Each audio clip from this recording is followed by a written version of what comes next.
Hello बच्चों, बाटी कैसे हैं आप सब। आई होप आप सब बहुत अच्छे हैं, मस्त हैं एंड सभी सेफ हैं गाइस। तो भाई आज का सेशन रहने वाला है गाइस बहुत बहुत बहुत ही ज़्यादा इंपॉर्टेंट, क्योंकि ये सेशन बहुत सारे बच्चों ने मुझसे डिमांड की इंस्टा पर, है ना, व्हाट्सएप पर इतने सारे मैसेजेस कमेंट में देख रही हूँ, लाइव चैट में। तो बच्चे बोल रहे हैं मैम प्लीज़ बुक्स बताइए, ऐसी कौन सी बुक है जो हम नीट के लिए पढ़ना चाहते हैं, यानी कि भाई नीट के लिए बहुत इंपॉर्टेंट है, ऐसी बुक्स बताइए।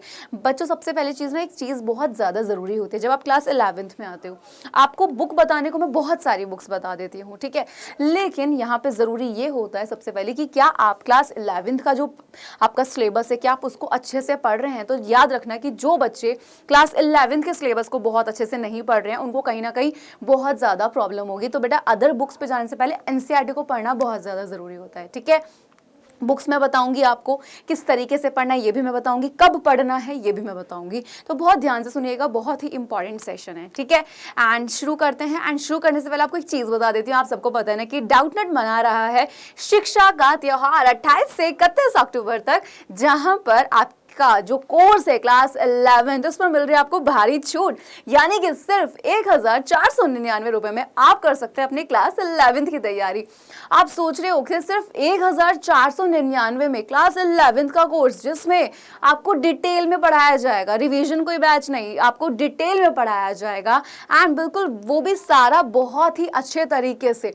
तो आप सोचोगे भाई कितना अच्छा मौका मिला यार तुम लोग को यहाँ पे बैच में जुड़ने का, ठीक है। बहुत सारे बच्चे थे ना जो मिस कर गए थे ऑफर को, तो कोई बात नहीं, अब वापस से आ गया है यहाँ पे भाई दिवाली का ऑफर, क्योंकि दिवाली आ रही है। दिवाली है भाई सबसे बड़ा त्योहार, तो धमाका भी ऐसे ही होना चाहिए था, है ना। तो भाई सिर्फ 1499 रुपए में आप कर सकते हैं अपने 11th की तैयारी बहुत ही अच्छे से। आपको कुछ नहीं करना है, आप हमें कॉल कर सकते हैं 0124-715-8250 पर, व्हाट्सएप कर सकते हैं जिसका नंबर यूट्यूब के डिस्क्रिप्शन बॉक्स में है, या फिर आप गूगल फॉर्म को भी फिल कर सकते हैं, ठीक है। चलिए फिर शुरू करते हैं यहाँ पे बुक्स के नेम का, लेकिन उससे पहले मुझे कुछ चीज़ें आपको बतानी है, वो जान लीजिए। हाँ जी, सबसे पहले जब आप 11th में होते हैं, 11th में जब होते हैं, मैं बेटा हमेशा बोलती हूँ कि एनसीईआरटी को छोड़ना नहीं है। एक लाइन कही जाती है नीट वाले बच्चों के लिए कि बिना एनसीईआरटी के, है ना, आप नीट को नहीं निकाल सकते, और सिर्फ एनसीईआरटी से भी आप नीट को नहीं निकाल सकते। यानी कि एनसीईआरटी तो पढ़नी ही पढ़नी है, लेकिन इसके साथ हमें और बुक्स भी पढ़नी है, ठीक है। तो सबसे पहले आपको क्या करना है कि जो क्लास 11th है उसकी एनसीईआरटी को बहुत अच्छे से पढ़ना है एंड सिलेबस करना है। आपके पास यहाँ दो ऑप्शन हो जाते हैं, या तो पूरा सिलेबस आप टाइम से कंप्लीट कर लो एंड देन अपनी जो अदर बुक है ना, उनको क्या कर सकते हो भाई, जो आपकी दूसरी किताबें हैं उनमें से क्वेश्चन प्रैक्टिस कर सकते हो। या आप क्या कर सकते हो कि आपने अभी दूसरी बुक खरीद ली, आपका यहाँ पे फर्स्ट सेकेंड थर्ड यानी कि 4 चैप्टर कंप्लीट हो गए, यूनिट 1 कंप्लीट, तो अब आपने क्या किया, यूनिट 1 के क्वेश्चन प्रैक्टिस उस किताब से करी। लेकिन तब तक आप उन चैप्टर्स के प्रैक्टिस मत कीजिएगा जो चैप्टर्स आपने पढ़े ही नहीं है।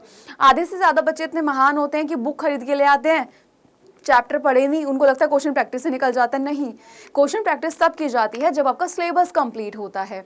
तो यहाँ पे सबसे पहले अगर आप अभी क्लास 11th में हैं तो एनसीईआरटी के हर एक पॉइंट को, हर एक टॉपिक को बहुत अच्छे से समझिए, डायग्राम से लेके एक पॉइंट, और उसके बाद जब आपका सिलेबस कंप्लीट हो जाए या जो जो चैप्टर आप बहुत अच्छे से पढ़ते हुए जाते हैं, तब उनकी क्या करनी है, आपको क्वेश्चन प्रैक्टिस करनी है। सेम पैटर्न आपको 12th में अपनाना है। अब बात आ जाती है कि ठीक है मैम हम एनसीईआरटी तो पढ़ेंगे, लेकिन सर कौन सी और किताबें पढ़नी है, तो वो बताए, तो मैं बता देती हूँ यहाँ पे बेटा, ट्रूमैन्स ऑब्जेक्टिव बायोलॉजी फॉर नीट, ठीक है, वॉल्यूम 1 एंड 2 ये आप पढ़ सकते हो। ट्रूमैन्स बेस्ट बुक है, ठीक है, बायोलॉजी की।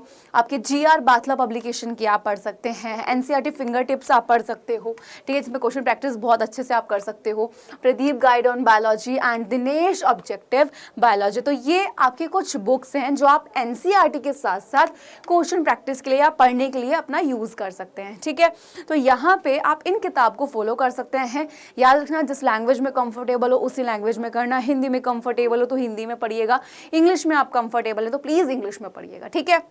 एंड ये तब पढ़िएगा या तो जो जो चैप्टर आप पढ़ते जा रहे हैं तब आप क्वेश्चन प्रैक्टिस कर रहे हैं, या फिर आप क्या कर रहे हैं कि भाई लाइक फॉर एग्जांपल आपने जो जो चैप्टर्स आपके चलते गए भाई आपने या तो उसकी प्रैक्टिस करी, ठीक है, या फिर जब आपका पूरा सिलेबस हो गया, आपने फॉर एग्जांपल दिसंबर तक अपना पूरा सिलेबस कंप्लीट कर लिया, अब आपके पास बहुत टाइम है ना, 12th की पढ़ाई स्टार्ट हो जाए, लेकिन उसके बीच बहुत टाइम है, तो आप आराम से 2 महीना क्वेश्चन प्रैक्टिस कर सकते हो, ठीक है। तो यहाँ पे आपकी कहीं ना कहीं प्रैक्टिस हो जाती है अच्छे से, तो ये पैटर्न आप फॉलो कर सकते हैं। तो इस तरीके से पढ़िएगा।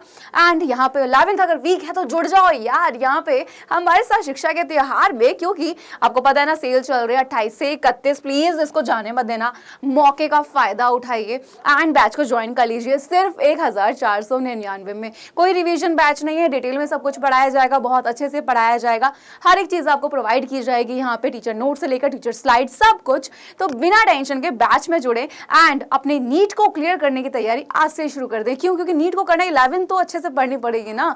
नीट क्या है भाई, नीट में कहाँ से आता है भाई, नीट में 11 12 का सिलेबस आता है और 11 तो अच्छे से पढ़ी होगी तो कोई दिक्कत ही नहीं होगी। ठीक है, तो मिलते हैं फिर अपनी क्लासेस में या फिर बैच में, तब तक के लिए guys bye bye and take care.